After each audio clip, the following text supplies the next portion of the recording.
Welcome to part 3 of our 4-part video series on the intersection of intimate partner violence and the workplace.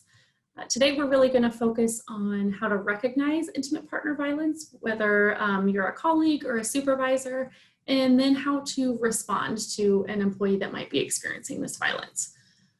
As a quick refresher, when I say the term intimate partner violence, that encompasses other terms that you might be familiar with, such as domestic violence or domestic abuse, but we're talking about the same thing here. Intimate partner violence, and when I say that, I mean a relationship between two people, most oftenly a romantic relationship, in which one person engages in a variety of abusive and controlling tactics over a long period of time in order to gain and maintain control.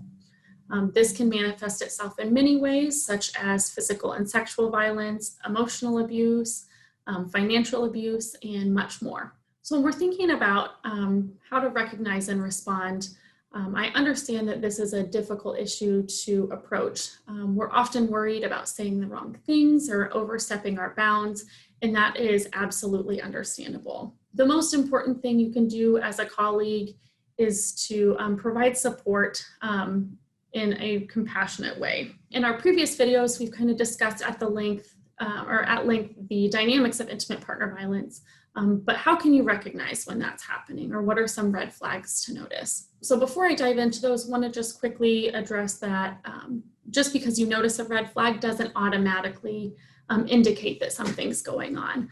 It's really important to rely on facts and things that you have noticed rather than assumptions. But that being said, some red flags that you might notice, the biggest one I would say would just be a change in demeanor.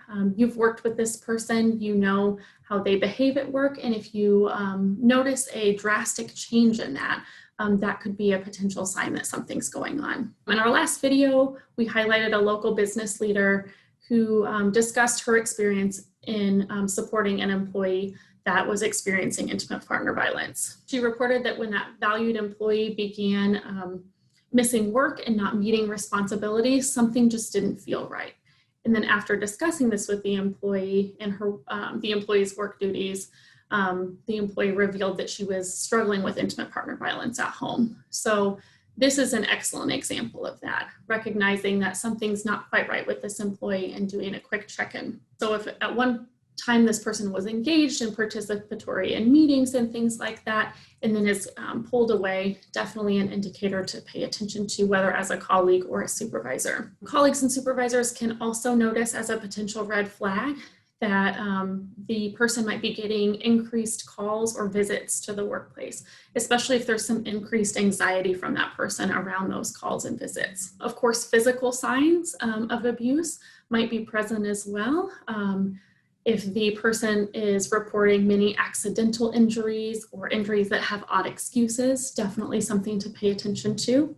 Now, if you do suspect, if you've maybe seen some of these red flags, what happens next? What can you do next? And again, the most important thing as a colleague is to just let that person know that you're concerned for them and that you're there to support them. Avoid, if you are having this conversation, avoid advice giving or talking negatively about that person's partner, as that could potentially shame them and cause them to withdraw. Your colleague might push back, and that's okay.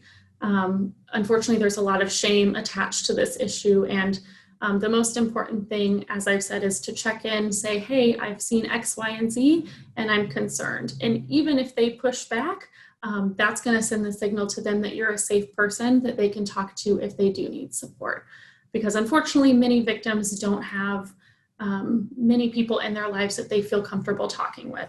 If your coworker does disclose to you, it's imperative that you keep any information that they reveal completely confidential, as any information getting out can be extremely dangerous to that victim if it gets back to their abusive partner. Remember that it's not your job to fix what's happening with them or force any kind of solution.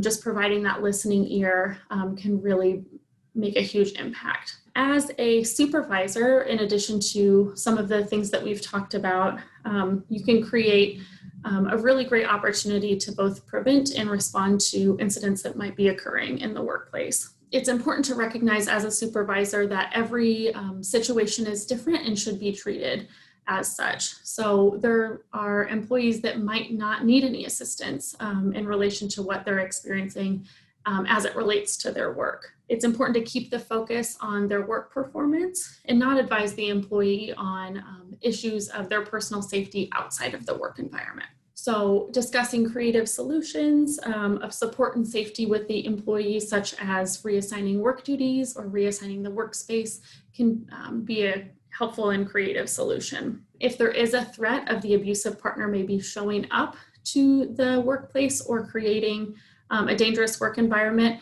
making sure that you're working with that employee and getting their insight, as they're going to have the most information on the potential threat that lies there. So always making decisions together and never taking any action on behalf of the employee, like calling the police. To preserve privacy, make sure you're limiting personal questions about the history between the victim and the perpetrator only to matters that reveal potential risks to the employee in the workplace. And again, not diving into anything outside of how it impacts your workspace. In addition, it's super important to not hold the potential victim at blame for anything that the perpetrator might do. As we've learned, victims have little to no control over what the perpetrator does, and perpetrators are often being very strategic in their moves to really try to sabotage that victim's life. Workplaces Respond is a national resource that I'd like to reference you to, especially as a supervisor. They've got tons of great resources on how to recognize and respond to this issue, as well as a really great interactive video that we've linked below.